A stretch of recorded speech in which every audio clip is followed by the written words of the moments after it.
शुभ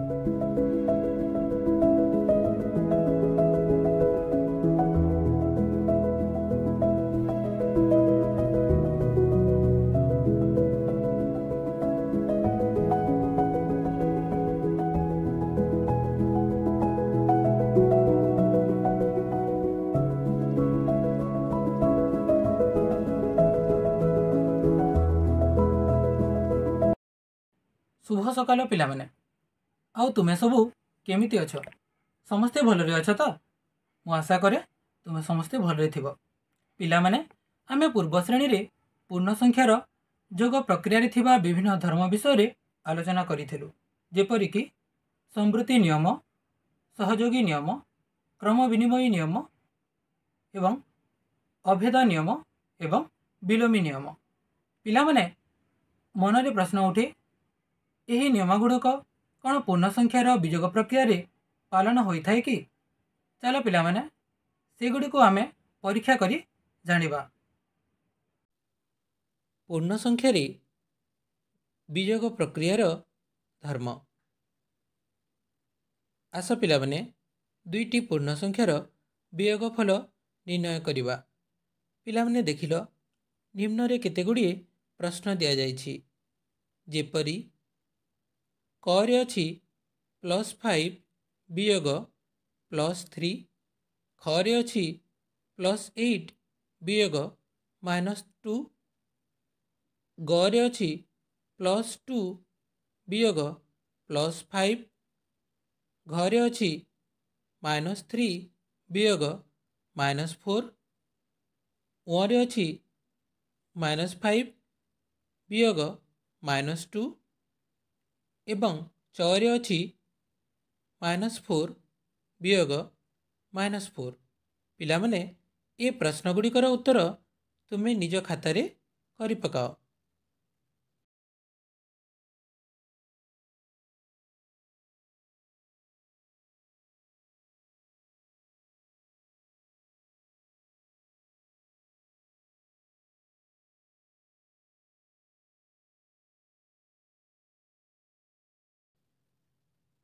देखिल पिलामाने मु ए प्रश्न गुड़िकर उत्तर कर सारी।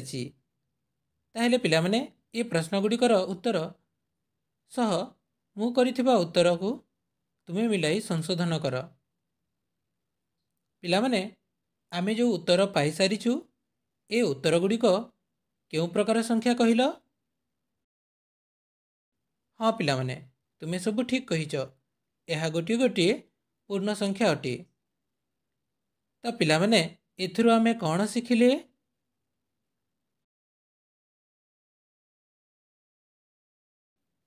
एथिरु आमे जानिले जे दुईटी पूर्ण संख्यार वियोग फल मध्य एक पूर्ण संख्या अटे।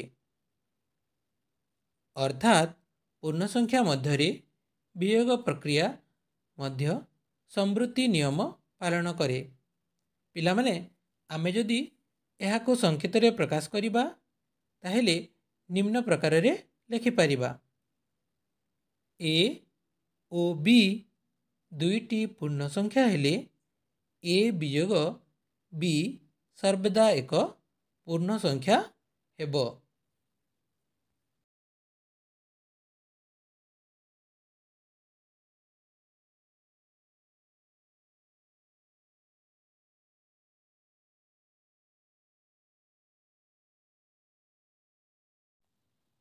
चलो पिलामाने आमे आहुरी किछि जानिबा। पिलामाने निम्न रे गोटे उदाहरण दिया जाइछि, ताहाकु लक्ष्य कर। देख ए उदाहरण दिया जाइछि 5 जोग -3 जहा 5 वियोग 3 ताहा, अर्थात 5 जोग -3 समान 5 वियोग 3।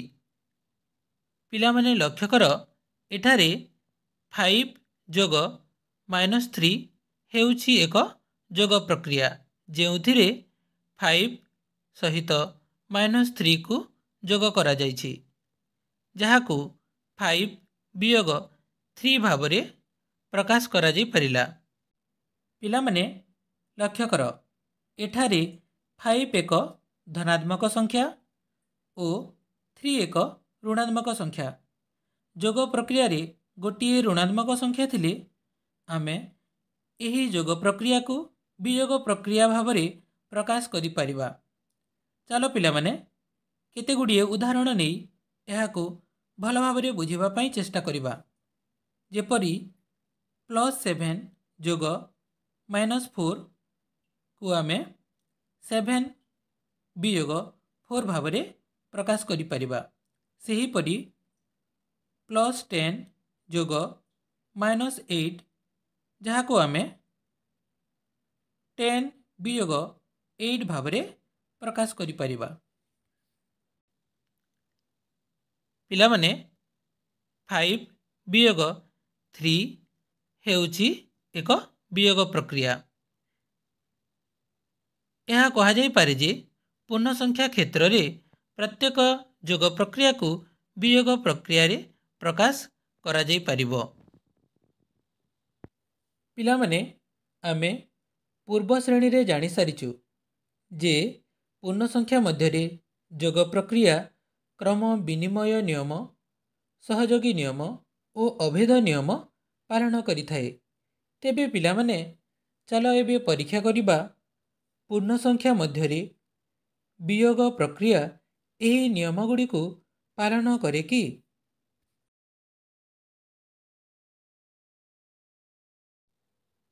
ବିଯୋଗ ପ୍ରକ୍ରିୟାରେ କ୍ରମ ବିନିମୟୀ ନିୟମ। ନିମ୍ନରେ ଦିଆଯାଇଥିବା ବିଯୋଗ ଫଳ ନିର୍ଣ୍ଣୟ କର। ପିଲାମାନେ ନିମ୍ନରେ କେତେଗୁଡ଼ିଏ ପ୍ରଶ୍ନ ଦିଆଯାଇଛି।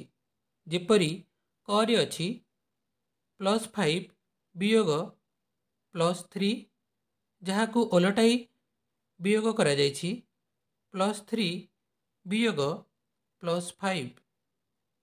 ଖରେ ଅଛି -8 ବିଯୋଗ -7 ଏବଂ ଏହାକୁ ଓଲଟାଇ ବିଯୋଗ କରାଯାଇଛି -7 ବିଯୋଗ -8। ପିଲାମାନେ ଏହି ପ୍ରଶ୍ନଗୁଡ଼ିକର ଉତ୍ତର ତୁମେ ସମାଧାନ କରିବା ପାଇଁ ଚେଷ୍ଟା କର।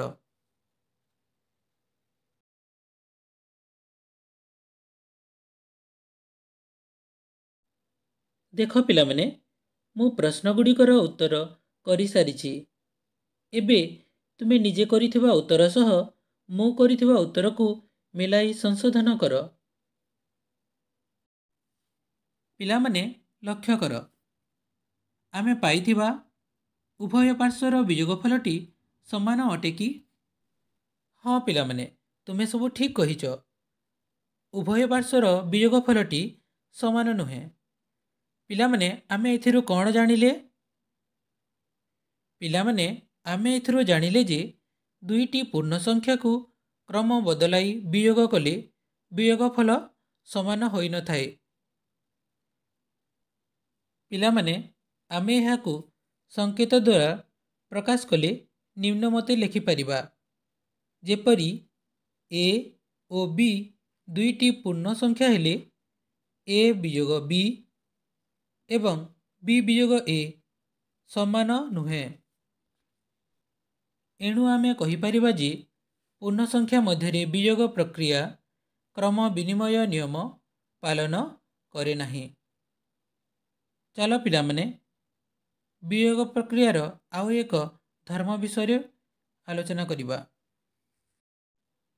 ବିଯୋଗ ପ୍ରକ୍ରିୟାରେ ସହଯୋଗୀ ନିୟମ। ନିମ୍ନରେ ଦିଆଯାଇଥିବା ପୂର୍ଣ୍ଣ ସଂଖ୍ୟା ତିନୋଟିର ବିଯୋଗଫଳ ନିର୍ଣ୍ଣୟ କର।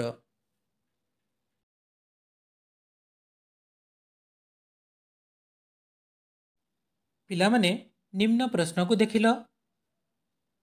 ବାମ ପଟେ ଦିଆଯାଇଛି 9 ବିଯୋଗ 4 ଚନ୍ଦ୍ରବନ୍ଧନୀ ବିଯୋଗ 3 ଏବଂ ଡାହାଣ ପଟରେ ଦିଆଯାଇଛି 9 ବିଯୋଗ 4 ବିଯୋଗ 3 ଚନ୍ଦ୍ରବନ୍ଧନୀ। ପିଲାମାନେ ଆମେ ଜାଣିଛୁ ଯେ ଯେଉଁ ସଂଖ୍ୟା ବନ୍ଧନୀ ମଧ୍ୟରେ ଥାଏ ସେହି ସଂଖ୍ୟା ଦ୍ୱୟର ବିଯୋଗଫଳ ପ୍ରଥମେ କରାଯାଏ।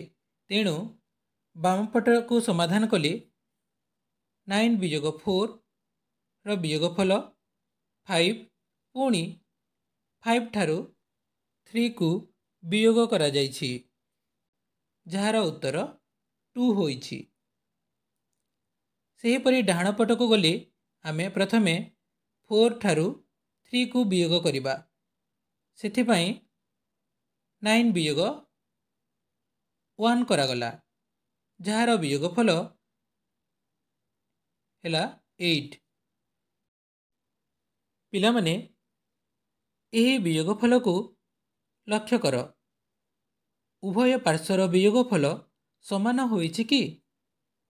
ହଁ ପିଲାମାନେ, ତୁମେ ସବୁ ଠିକ୍ କହିଛ। ଉଭୟ ପାର୍ଶ୍ୱର ବିୟୋଗଫଳ ସମାନ ନୁହେଁ।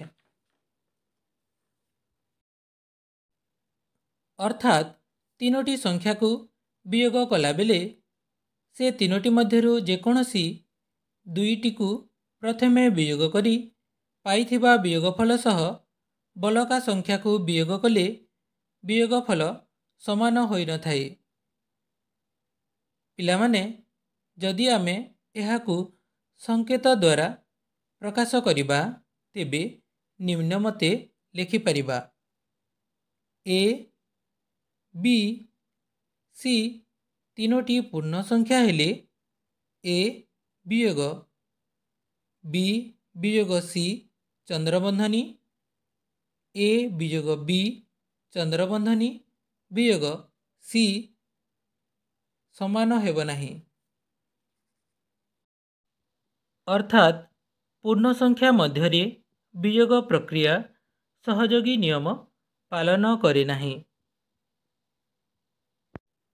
ଚାଲ ପିଲାମାନେ ପୂର୍ଣ୍ଣ ସଂଖ୍ୟା ମଧ୍ୟରେ ବିୟୋଗ ପ୍ରକ୍ରିୟାର ଆଉ ଏକ ଧର୍ମ ବିଷୟରେ ଜାଣିବା। ପୂର୍ଣ୍ଣ ସଂଖ୍ୟା ମଧ୍ୟରେ ବିୟୋଗ ପ୍ରକ୍ରିୟାର ଅଭେଦ ନିୟମ। ପିଲାମାନେ, ନିମ୍ନରେ କେତେଗୁଡ଼ିଏ ପ୍ରଶ୍ନ ଦିଆଯାଇଛି, ସେଗୁଡ଼ିକୁ ଲକ୍ଷ୍ୟ କର। ଯେପରି କରେ ଅଛି 7 ବିୟୋଗ 0, ତାକୁ ଓଲଟାଇ ଲେଖାଯାଇଛି 0 ବିୟୋଗ 7। ସେହିପରି ଖରେ ଅଛି -8 ବିୟୋଗ 0 ଏବଂ ତାକୁ ଓଲଟାଇ ଲେଖାଯାଇଛି 0 ବିୟୋଗ -8।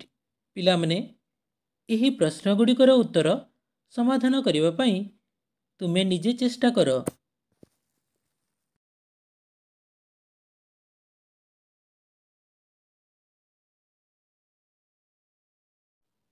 ଦେଖ ପିଲାମାନେ, ମୁଁ ପ୍ରଶ୍ନଗୁଡ଼ିକର ସମାଧାନ କରିସାରିଛି।